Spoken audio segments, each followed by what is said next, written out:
Hi everyone, it's Well Starbursts, and welcome to the 7th episode of my Minecraft building tutorial series, Creative Mode.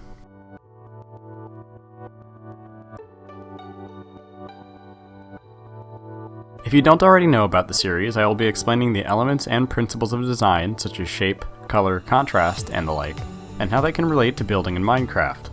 Oh, and I'm using the VoxelBox Halcyon texture pack throughout the series, and at specified times I will also use the VoxelBox Organics texture pack.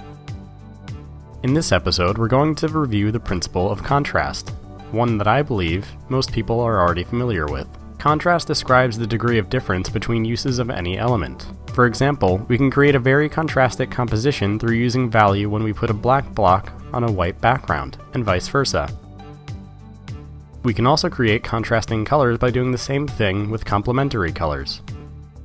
Contrast can be used for a variety of purposes. The three most common uses of contrast are to add visual interest, draw a viewer's focus to certain points in the composition, or set an overall mood for the build. Almost universally, contrast is used in some form to add interest to a build. Simply by using different blocks, a builder is using some form of contrast. Some great examples of commonly used contrast methods are employed by the two builders Yville and AndyBZ17 in their town, Bedlam. We can easily see the differently colored, valued, and textured blocks that are used in their palettes to create contrast and add interest to their builds. If we look closer, we can break down exactly how they achieved this. When looking at any build in Bedlam, and in fact most good builds here on the VoxelBox, we find that there are two components to the walls. There are blocks that are used for trim and blocks that are used for walls. A build's trim blocks tend to resemble the general structure of the build, while main wall blocks fill in the remaining gaps. Also, trim tends to encompass these regular wall colors and contrast with them in terms of their color, texture, value, or really any other element, and even some principles. As a result, the combination of trim blocks and main wall blocks tends to make the build more interesting to look at. Contrast may also be used to draw interest to certain areas of a build to create the principle of emphasis. We'll go further into the principle of emphasis in another video, but in this way, contrast acts more like an element. This boat, built by Alexander, uses contrast in just such a way.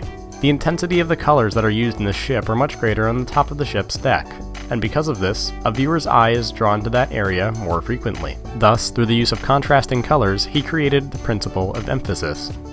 But most importantly, contrast can be used to set an overall mood for a build. Heavily contrasting elements tend to create a gloomy or ominous atmosphere, while less contrast tends to create a light, easygoing, or pristine environment.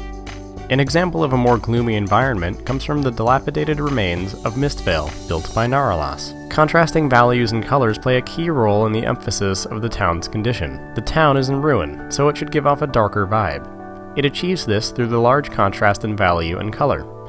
In the palette of the build, we see only gray blocks, but the differences in the values is very great. A stark contrast of dark and light values tends to create a gloomy environment, and this concept is illustrated perfectly along Lake Mistvale. In addition to this, contrasting of pure values and actual colors tends to give off the same foreboding appearance. The opposite effect is achieved in the city of Ionius, built by the guy who can fly. Instead of using very contrasty elements, he instead incorporated lighter valued blocks and chose not to incorporate largely contrasting elements as central components of his builds. This effect is especially prevalent in the palace area of the build. As said before, the lack of contrast creates a more pristine and complacent looking area. Now keep in mind that other elements besides color, value, and texture can contrast, but those three are some of the most evident and thus the most important. But that's all there is for a basic understanding of contrast. Just remember that it describes the degree of difference between elements and can be used to add visual interest, draw a viewer's focus to certain points in the composition, or to set an overall mood for the build. I hope you guys enjoyed, and thanks for watching.